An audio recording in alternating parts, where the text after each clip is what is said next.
Hey, it's Bree here, the registered nurse and certified health coach and founder of hippydippymom.com. So, April is National Stress Awareness Month, and stress is such a humongous part and problem of today's society. So, in the last video, I went over some of the negative health risks that stress causes, in our body and why it's such a huge problem. And I did cover a couple quick tips on how to kind of break that stress cycle and,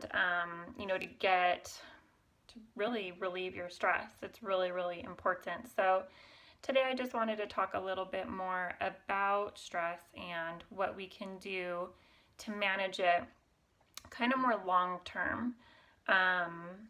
It's really easy to get back into the stress cycle. So we need to focus on how to catch ourselves when we start to get into it, because it's way easier to catch it at the beginning and stop ourselves than it is when we're super, super stressed out and, can't think straight.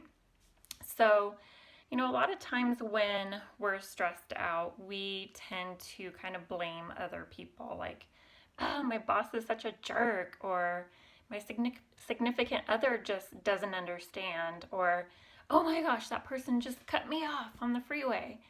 Um, and sometimes those things might be true, but most of the time when we are negative or when we're stressed out pretty constantly, the problem is in here. And it's really hard to recognize it. It's really hard to catch it. It's really, really hard to switch it around. So that is really what my goal is to cover in this video. I'm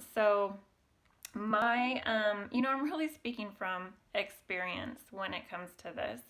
I was stressed out and unhappy for probably all of my 20s into my 30s, probably even some of my late teens, and that was just kind of the norm for me. And it wasn't really until I started looking at myself that things really started to change and improve. And now it is easier for me to recognize when I start having those thoughts. And I literally just tell myself kind of internally, stop, when I start noticing that I'm blaming others or I'm stressed out or I'm kind of beating myself up with my thoughts. So, how can you start to do that? Well, one great tool that's super easy, not expensive, not time consuming, is to journal. So just grab a plain old piece of paper or a notebook, and you can even use, the notes section on your phone, and just start writing. Just, whatever comes to mind, write it down, and you can tear it up and throw it away later. That used to be something I was kind of nervous about, was what if someone finds this? I don't want anyone else to read what's going on in my head. But you just have to get it out. And you might be really surprised at the thoughts that you're having. And, then you can actually start to use that to reframe how you're thinking. So I know it sounds silly, but journal. Even if you start out, maybe 2 to 3 times a week, I think that is one of the most helpful and easiest tools to use when we're trying to manage our thoughts and our stress long term. We get into this kind of cycle, as I mentioned too in the last video, where we are just stressed out most of the time, and then the stress leads to negative thoughts, and that leads to some negative actions like not taking care of ourselves, and then that leads to negative health issues, which leads to more negative thoughts, and then it's just this cycle that continues. And at some point we have to make a very conscious effort to break that cycle. So journaling is a great way to just get in there and first notice the cycle and then able to have those thoughts to break it. Another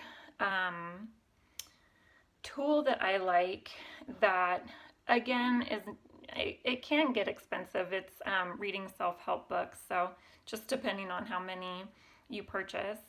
You can actually also get self-help books at the library. I've noticed a lot. One of my favorite self-help books that I'll mention, I actually found at the library.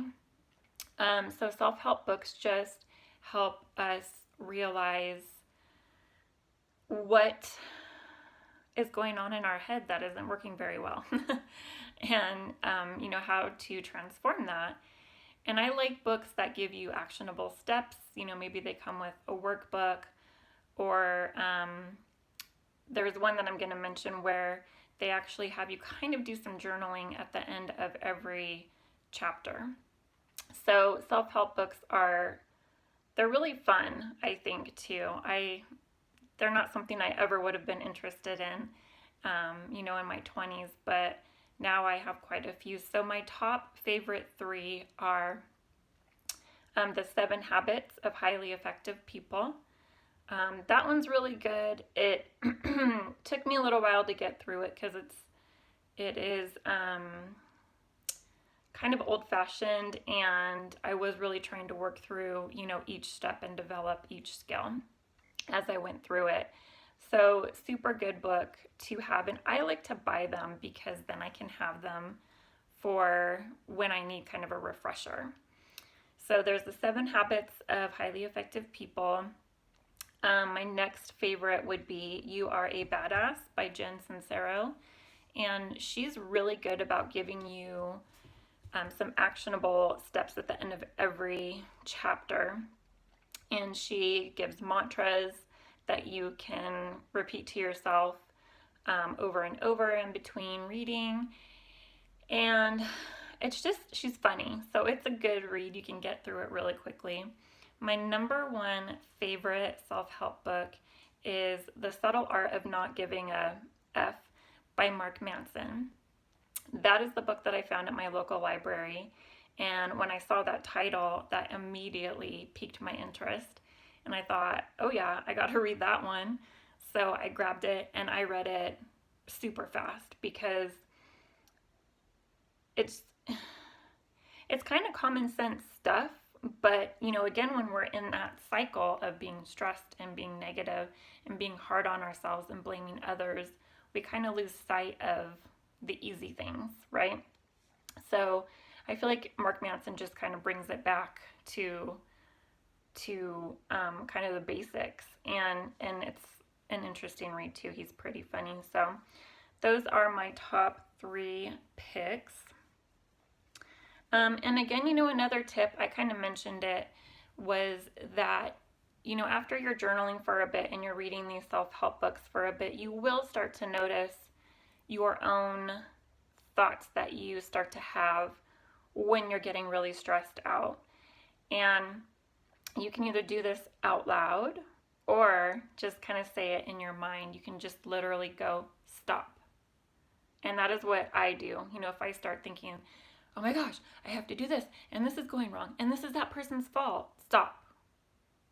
And I'm able to do that, and kind of that resets myself or allows me a minute to reset, and then I'm able to attempt to be more positive and develop, if it's something I can work through, then it allows me time to develop kind of a step-by-step game plan. So I would love to hear what, tip that I just listed is journaling, self-help books, and saying stop to yourself.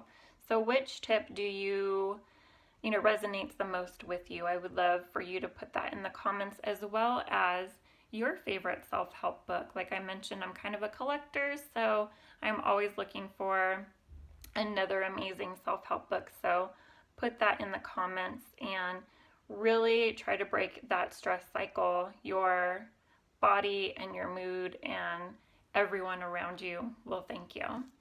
So till next time, take care.